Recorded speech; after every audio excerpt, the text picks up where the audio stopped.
Hey mga broads, may balita nga po tayo dito po sa SMB dahil alam naman natin ng import nila, yes, si Ivan Aska, pero alam niyo ba, yung mga isa sa mga magiging reserve import nila, ito pong si Chris McCullough. Yes mga broads, ito pong si Chris McCullough, kasalukuyan naglalaro ngayon sa Formosa Taishin Dreamers sa Taiwan P-League Plus. Sa ASEAN Basketball League naglalaro din yung kupunan na ito. So ito pong si Chris McCullough, matagal na nga itong nagpaparinig din sa ating bansa na gusto na rin maglaro sa Gilas, Pilipinas. So alam naman natin na ito pong si Chris McCullough ay talagang gustong-gusto niya talaga ang Pilipinas. Kaya nga nireserba ito ng SMB para if ever man, yun nga, nagkaroon ng mga conflicts dito sa mga plays or mga performances na ito ni Ivan Aska, dito nila i-activate ito pong si Chris McCullough. Kilala naman ng SMB, isa yan sa mga talagang hindi mapakali sa kanilang mga imports. Dahil konting kamali lang or kunyari pangit yung mga performance nila, bigla-bigla nila itong pinapalitan. Kaya nga ito pong si Chris McCullough ay kilala rin naman ito ng SMB na isa ito sa mga talagang naging import na rin nila. And talagang napatunayan na rin niya na Chris McCullough, nagtataka rin si Chris bakit hindi pa rin siya binabalik dito ng SMB pagkatapos niyang bigyan ito ng kampyonato noong 2019 sa Commissioner's Cup din, di ba? Talagang magaling naman talaga ito pong si Chris McCullough mga bro. Siguro lang yung mga panahon na kailangan siya ng SMB, yun yung mga panahon na na-injured siya sa ACL. Kaya nga ito pong si Chris McCullough ngayon nagbabalik na siya, good shape na rin. Dito rin nagkataon na ito pong SMB, iba yung mga ini-scout nilang import. So talagang hindi nagtutugma ito pong SMB at ito pong si Chris McCullough sa kanilang mga availability. Kaya nga itong si Chris McCullough na okay na siya, kayang i-buyout ng SMB yung mga kontrata dyan ni Chris McCullough sa Taiwan. Kayang-kaya rin naman ng SMB na magbigay ng malalaking sahod sa mga imports, lalong-lalo na kung yung import na yun nakapagbigay na ng kampyonato sa iyong other team. Kaya ito pong si Chris McCullough, knowing na isa rin itong former champion dito sa SMB, alam nilang ibabalik pa rin nila ito. At gusto nga rin niyang maging naturalized import ng Gilas, Pilipinas. Talagang makikita mo dito na parang gustong-gusto talaga ni Chris McCullough na bumalik dito sa Pinas sa PBA. Kaya nga aabangan natin ito mga broads, lalong-lalo na yung mga performance na gagawin nito ng import ng SMB na si Ivan Aska, para nga malaman natin kung papalitan ba ito from the whole season. Dahil alam natin ang SMB, kayang-kaya nilang magpalit agad ng import.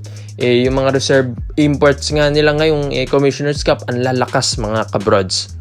Pero isa itong si Chris McCullough talaga sa mga abangan natin dahil ang pagbabalik niya ito, malay natin maibigay niya ulit yung kampyonato na hinihiling ulit ng SMB. Ikaw mga kabroads, sa lahat po ng mga SMB fans, sa tingin niyo ba, ito pong si Chris McCullough, deserve ba niya ulit na bumalik dito sa Pinas para nga makapagbigay ulit ng kampyonato at gusto niyang itry ulit yun ngayong Commissioner's Cup 2023 to 2024? Komento mo lang ang opinion mo dyan mga broads at isayin natin yan. Dito naman po tayo sa kabilang balita naman natin mga broads. Ito nga pong si Aljon Mariano, out for the whole season nga ngayong Commissioner's Cup 2023 pagkatapos ngang ooperahan ito sa kanyang burn spurs, sa kanyang injury mga kabrods. So malaking bagay rin itong si Aljon Mariano sa Ginebra. Kaya kung mapapansin nyo sa lahat po ng mga Ginebra players, si Aljon Mariano na lang talaga ang isa sa mga bukod taking natitirang forward na simula noong mga original roster ng Barangay Ginebra San Miguel. So ito pong si Aljon Mariano, talagang gustong-gusto ng Ginebra yung depensa nito, yung hustle nito, yung tigas ng manlalaro na ito. So sa height niyang 6'3" to 6'4", kahit undersize ito, talagang nakikipagpalitan ng mukha. Ito pong si Aljon Mariano. Yan ang isa sa mga dahilan kung bakit hindi nila mabitawan agad-agad ito pong si Mariano. Pero mga broads, ngayong injured si Mariano, may mga pinaplano rin ito pong Barangay Ginebra San Miguel. Yes, dahil gusto nga nilang ibalik din dito po sa roster ng Barangay Ginebra San Miguel kung saan matagal na rin itong player ng Ginebra. Ito nga pong si Arvin Tolentino. Yes mga brods, si Arvin Tolentino lang naman ang isa sa mga talagang nag-improve ngayon sa PBA, lalong-lalo na sa Northport Batampier. Isa ngayon sa mga dahilan kung saan ito pong Barangay Nebra San Miguel ay napapakamot sila ng ulo dahil talagang nagsisi sila na bakit nila trinade ito pong si Arvin Tolentino, knowing na itong si Tolentino ay talagang nag-improve, bata-batang player pa, naging smooth yung kanyang shooting mga kabrods. Tapos 'di ba, naimbitahan pa nga yan ni Coach Tim Cone sa ating last Gilas stint sa Asian Games kung saan nagkaroon sila ng gold. Isa si Arvin Tolentino talaga sa mga sharpshooter din ng Gilas Pilipinas natin doon. So ito pong si Arvin Tolentino, balak itong ibalik ng Barangay Nebra San Miguel dahil sa kanyang mga performances.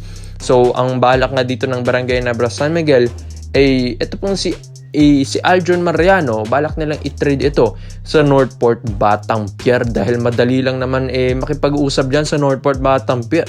Onting kembot lang yan dahil yan ang farm team ng SMC Group, lalong-lalo na ang Barangay Nebra San Miguel. Kaya kung mapapansin nyo sa roster ng Northport, parang halos lahat doon galing sa Barangay Ginebra Squad.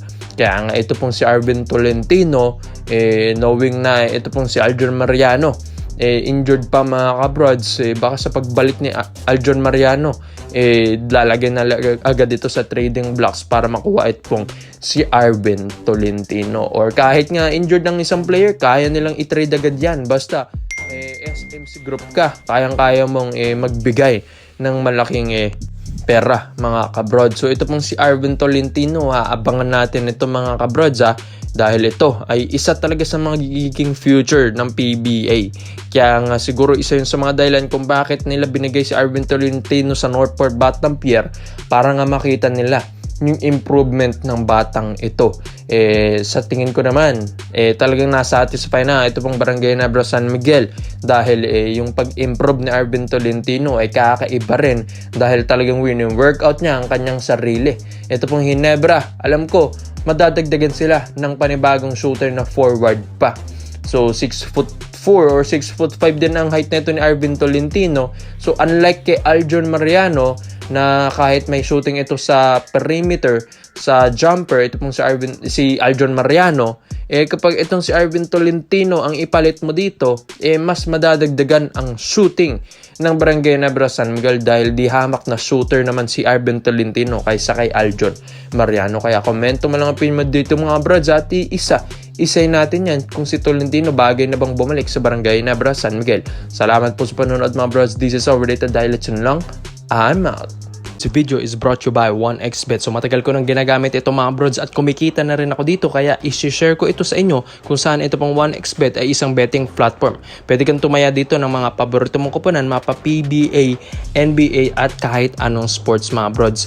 So kaya nga para makukuha mo yan, gamitin mo ang ating promo code na OBR. And yung link ay nandyan sa pin comment section sa ibaba mga kabrods. So ito pong 1xBet, huwag kayong mag-alala dahil may mga partnership na ito katulad ng FC Barcelona, La Liga at mga big companies like PSG mga kabrods. So get up to 7,000 deposit sa unang deposit mo pa lang yan and you can easily withdraw here winnings through Paytm, bank and other easy methods mga brods. So matagal ko na talagang ginagamit ito, kaya nga mga brods mag-bet ka na kung saan gamitin mo ang ating promo code na OVR and yung link nandyan sa pin comment section sa ibaba.